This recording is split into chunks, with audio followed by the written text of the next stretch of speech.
In the heart of America's entertainment capital, where stars shine on Hollywood Boulevard and influencers chase fame under neon lights, lies a parallel universe, unseen by most, ignored by many, but lived in by thousands.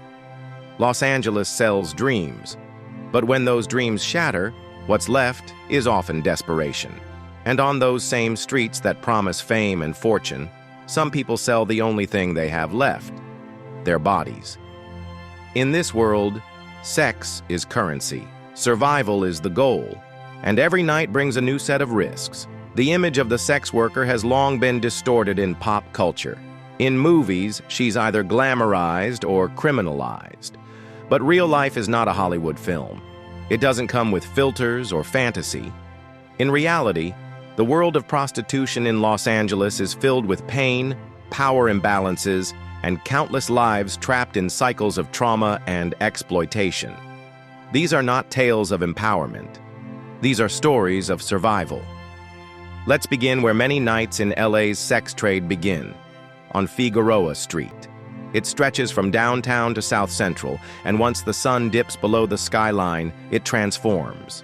Streetlights flicker, cars cruise slowly, and women, some young, some older, begin to line the sidewalks.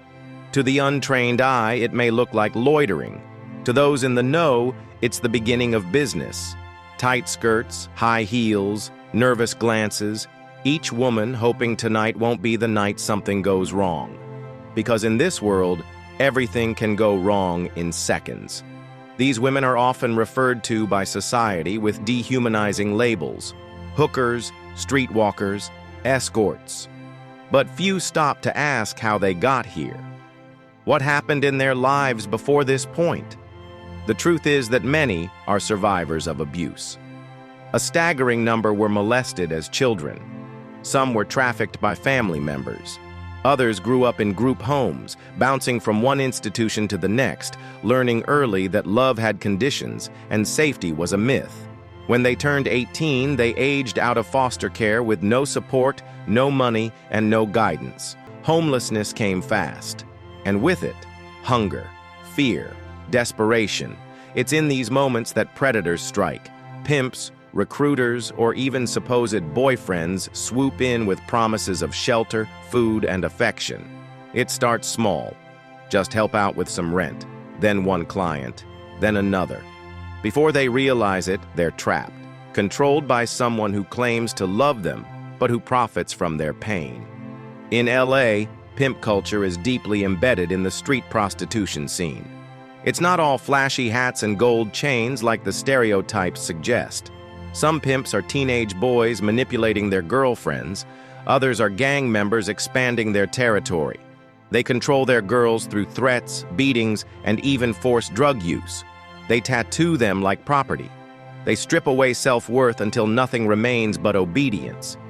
And yet, many women still say, "He loves me." Because in a world where nobody else showed care, even abuse can be mistaken for affection. But pimps aren't the only threat. The clients, known as Johns, are a constant wild card. They may look like teachers, lawyers, Uber drivers, or tourists. Some are kind, others are brutal, many are violent. Some demand unprotected sex. Some record the women without consent. Some refuse to pay.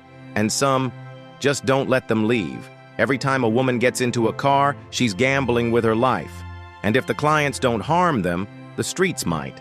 In LA, the weather might seem mild, but sleeping outside is still brutal.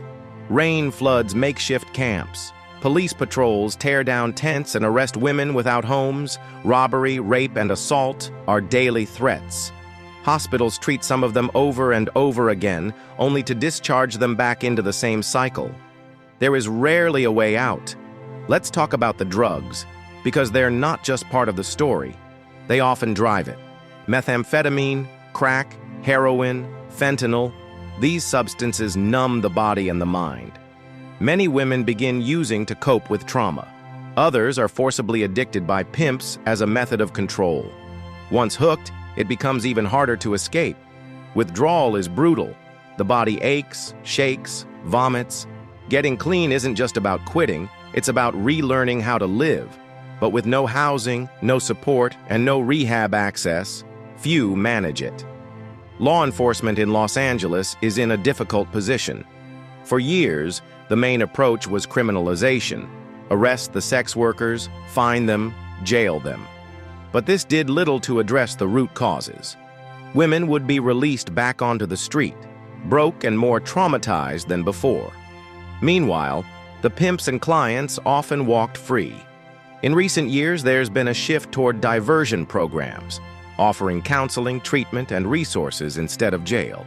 But these programs are limited in scope and funding.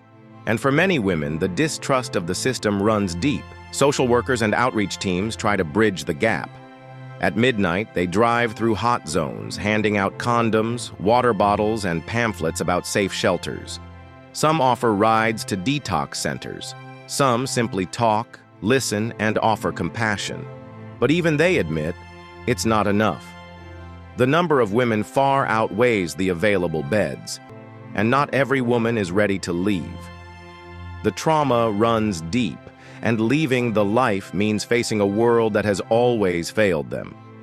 Online prostitution has added another layer of complexity.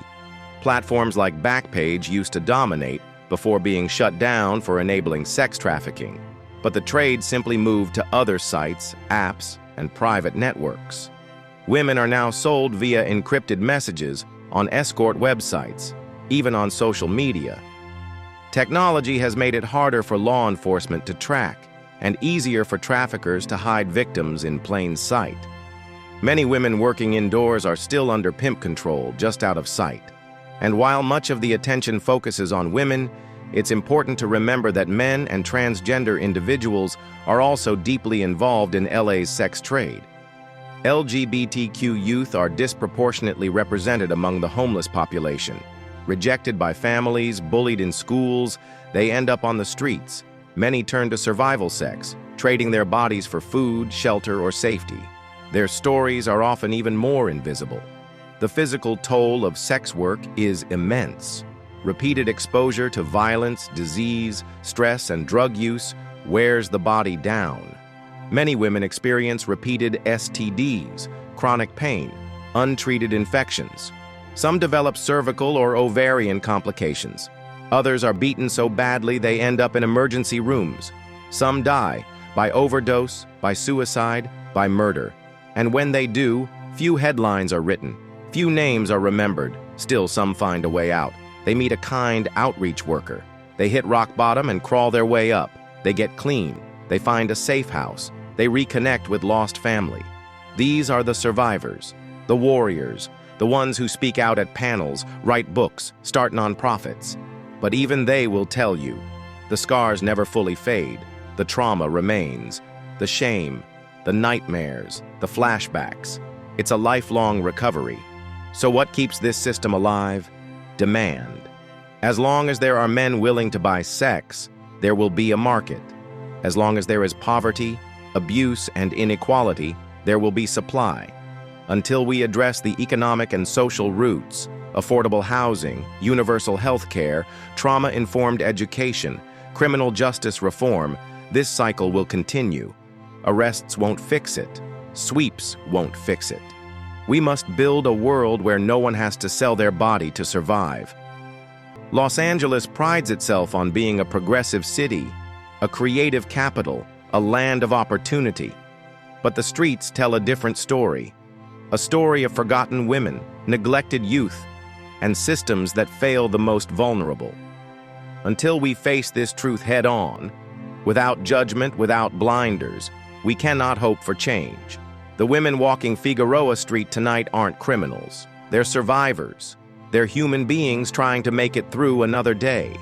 Their lives are filled with pain, but also resilience. And they deserve more than whispers and stigma. They deserve real help, real housing, real healing. This isn't just a story about sex. It's a story about a society that lets people fall through the cracks and sometimes sells them while they're down there. So next time you see someone on the street, remember, behind the makeup, behind the heels, behind the numb expression, is a person with a story that matters. because everyone deserves a chance at a different ending.